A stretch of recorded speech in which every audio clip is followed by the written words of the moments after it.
Doctors, staff, उन लोगों को हमारे honourable prime minister Shri Narendra Modi ji सी की तरफ से मतलब उनको भेजा गया है सबको।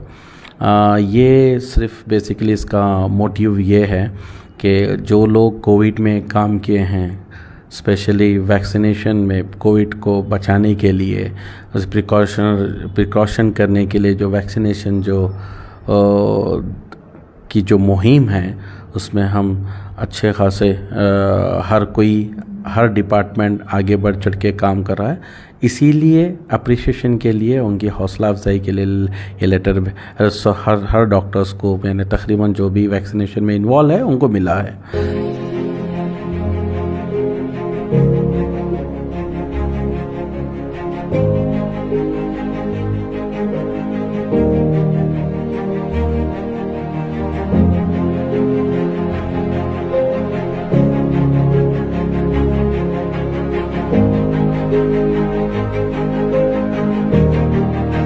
Welcome to mass media Bidar के आवाम के लिए हम एक खुशखबरी लेके आ रहे हैं, जिसमें डॉक्टर सोहेल साहब को मोदी जी हमारे देश के प्रधानमंत्री के तरफ से एक सम्मान सर्टिफिकेट भेजा गया है। और डॉक्टर सोहेल साहब जो लॉकडाउन में कोरोना की महामारी में अपना बेहतरीन योगदान दिए हैं और ये 100 बेड के इंचार्ज भी हैं। सर, पहला हमारा आपसे ये सवाल है कि पहले तो आपको हम बहुत बहुत खुशामदीद करते हैं कि हमारे चैनल में। ये पहला हमारे से सवाल है कि ये सर्टिफिकेट आपको कब मिला और आप क्यों अभी तक मीडिया में बात नहीं की है इसके बारे में। शुक्रिया आपका मुबारकबाद के लिए। ये सर्टिफिकेट मेरे अलावा बहुत सारे डॉक्टर्स को जो वैक्सीनेशन, स्पेशली वैक्सीनेशन में जो पार्टिसिपेट किए हैं, डॉक्टर्स, स्टाफ, उन लोगों को हमारे honourable prime minister Shri Narendra Modi ji सी की तरफ से मतलब उनको भेजा गया है सबको। ये सिर्फ बेसिकली इसका मोटिव ये है कि जो लोग कोविड में काम किए हैं, स्पेशली वैक्सीनेशन में कोविड को बचाने के लिए, उस प्रिकॉशन करने के लिए जो वैक्सीनेशन की जो मुहिम है उसमें हम अच्छे खासे हर डिपार्टमेंट आगे बढ़ चढ़ के काम कर रहा है। इसीलिए अप्रिशिएशन के लिए, उनकी हौसला अफजाई के लिए ये लेटर हर डॉक्टर्स को मैंने तकरीबन जो भी वैक्सीनेशन में इन्वॉल्व है उनको मिला है। और वैक्सीनेशन के तरफ से मैं ये बताना ज़रूरी चाहूँगा कि ये सिर्फ डॉक्टर का ही पार्टिसिपेशन नहीं रहता है। स्पेशली हमारे एरिया में, बीदर शहर में, जहाँ पे मुख्तलिफ़ डिपार्टमेंट्स हर हलक़े में लोगों ने काम किया है, जैसा कि डीसी ऑफिस के स्टाफ ने, तहसील ऑफिस के स्टाफ ने, सीएमसी ऑफिस के स्टाफ ने, ये दिन रात ये लोग जब वैक्सीनेशन चाहे मेला रंदे, महामेला रंदे, अलग अलग मुख्तलिफ़ तरीक़ों से अलग अलग जगहों पे, भले ही कुछ हैंडीकैप्स रहे घर घर जाके या सब सेंटर आसपास सब सेंटर में बुला के, यानी हर तरफ जहाँ पॉसिबल हो सकता है, चाहे वो स्लम्स रहते, कहीं पे मिलते, हर इंसान को उनका हक वैक्सीनेशन देना, हम लोगों ने उस तरह से काम किया है, जिसकी वजह से हमारे honourable prime minister Shri Narendra Modi ji sir ने हमें अप्रिशिएशन लेटर्स भेजे हैं। सर, हमारा एक सवाल है कि बिदर की आवाम, आप जो लोकल से ताल्लुक़ रखते हैं बिदर से, इसमें आपकी जो भाषा है, आपकी जो लैंग्वेज है, यहाँ के लोगों को समझ में आई कि आप बहुत अच्छे तरीके से यहाँ के आवाम को समझाए कि वैक्सीन लेने के फ़ायदे बताए। इसलिए बिदर की आवाम, आप लोकल के रहने की वजह से आपकी बात को सम्मान दी, इज़्ज़त दी, और ये पुरस्कार हम बिदर की आवाम का भी है, इसमें बहुत सारा रोल। इसके बारे में बताइए।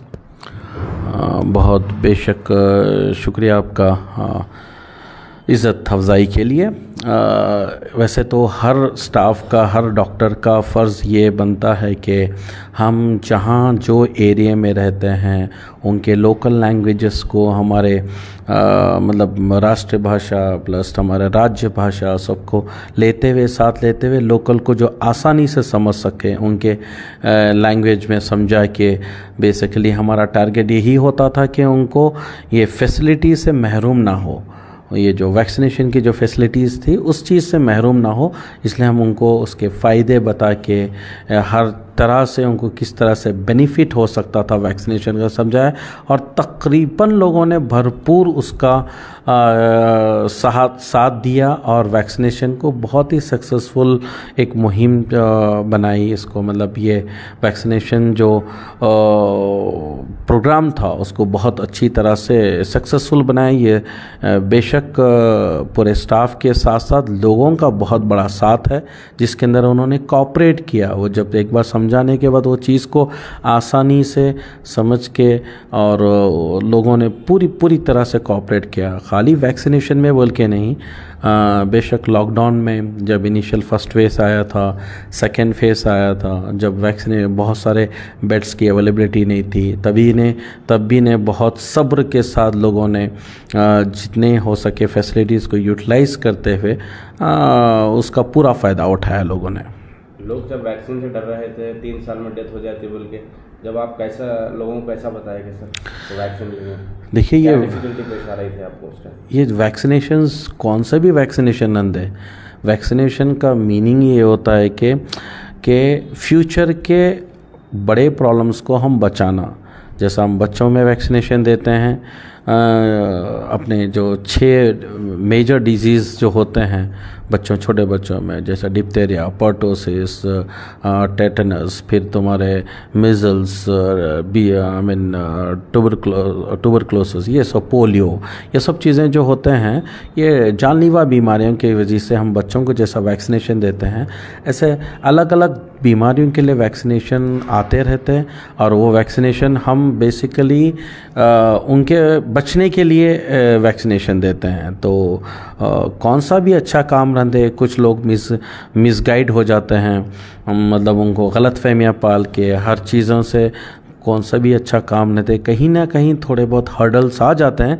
लेकिन जब लोगों में के सामने सच्चाई आ जाती है, उनके तरीके से समझा दिए, तो बेशक वो लोग आसानी से समझ गए और उसको एक्सेप्ट किए और ये प्रोग्राम को बहुत ही सक्सेसफुल बनाया। सर आप 100 बेड हॉस्पिटल के एडमिनिस्ट्रेटर हैं, तो यहाँ के बिदर के अवाम के लिए आप क्या क्या दे रहे हैं यहाँ प्रोवाइड पेशेंट्स के लिए हॉस्पिटल? बेशक जैसा हमारा EMCH हॉस्पिटल इनाग्रेशन 6 जनवरी 2021 में हुआ।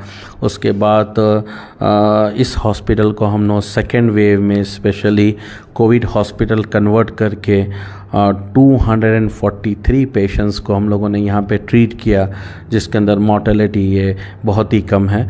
और जब बीदर में बेडों की किल्लत हो रही थी उस टाइम इस हॉस्पिटल को कोविड हॉस्पिटल हमारे डिस्ट्रिक्ट एडमिनिस्ट्रेशन के एडवाइस के बाद उसको हम कन्वर्ट करके बहुत इस फैसिलिटीज़ को भरपूर फ़ायदा होता है। स्पेशली जब नया हॉस्पिटल बना, इस फैसिलिटी को लोगों को जितना हो सके अच्छी से अच्छी फैसिलिटी देने की पूरी कोशिश किया। और अल्हम्दुलिल्लाह हम कुछ हद तक सक्सेस भी रहे उसके अंदर। और उसके बाद इसका रूटीन वर्क चालू हो गया ऑलमोस्ट 4-5 महीने के बाद, कोविड के बाद, यानी तकरीबन जुलाई अगस्त के बाद हमारा ये रेगुलर वर्क चालू हो गया। जैसा EMCH maternity and child health के बारे में, यानी गर्भवती महिला और छोटे बच्चों के ट्रीटमेंट के बारे में स्लोली इस हॉस्पिटल को लोगों को अवेयरनेस आ रहा है। 24/7 सर्विसेज है, स्पेशली डिलीवरीज़ के लिए लोगों को अवेयरनेस आ रहा है। डे बाय डे इसके डिलीवरीज़ बढ़ते जा रहे हैं यहाँ पे। और बेशक इसके डिलीवरीज़ और बच्चों के अलावा भी हमारे पास लैप्रोस्कोपिक ट्यूबेक्टमीज़ होते हैं, जो बेशक बहुत कॉस्टली होते हैं गरीब लोगों के लिए कहीं प्राइवेट में जाने गए तो इसलिए ये फैसिलिटीज़ विद गुड लैप्रोस्कोपिक ट्यूबेक्टमीज़, फिर मिनी लैब ट्यूबेक्टमीज़, फिर चाहे NSV कैम्प्स रहंदे, फिर चाहे वो LSCS रहंदे, नॉर्मल डिलीवरी रहंदे। बेस्ट पार्ट है अल्ट्रासोनोलॉजिस्ट अपने पास अवेलेबल है, radiology department, lab facilities available है। तो हमारी कोशिश यही रहेगी कि हर बार इस हॉस्पिटल को अपग्रेड करते रहें और ज़्यादा से ज़्यादा सर्विसेज हमारे बीदर की आवाम को ज़्यादा से ज़्यादा सर्विस मुहिम कराते रहें। इंशाल्लाह हम कंटिन्यू अपना काम करते रहेंगे। सर, यहाँ पर 2 एम्बुलेंस भी नज़र आ रहे हैं, इससे अगर आपसे रब्ता करना है तो कोई नंबर है क्या? बेशक मेरा एक नंबर हमारे एम्बुलेंस ड्राइवर का हमेशा बोर्ड पे लिखा हुआ है नीचे, और अपने ख़ुद के हॉस्पिटल की एक एम्बुलेंस है, रिसेंटली हमको अलॉट किया गया है। और साथ ही साथ हमारे पास 108 भी उनका रहने का मतलब जगह यहीं पे है। और कभी भी आप मेरे को 24/7 किसी को भी एम्बुलेंस चाहिए तो आप मेरा नंबर ले लीजिए, और साथ ही साथ मेरा नंबर नहीं रहा, हॉस्पिटल को आइए, कोई भी आके रब्ता कीजिए। हम इंशाल्लाह आपके बेशक आपको 108 या अपनी एम्बुलेंस ज़रूर प्रोवाइड कर देंगे, उनके सीवियरिटी के हिसाब से देख के, उनके प्रॉब्लम्स को देख के। चलिए, ये थे हमारे डॉक्टर सोहेल साहब जो 100 बेड के इंचार्ज हैं। हमें वक्त देने के लिए बहुत बहुत शुक्रिया।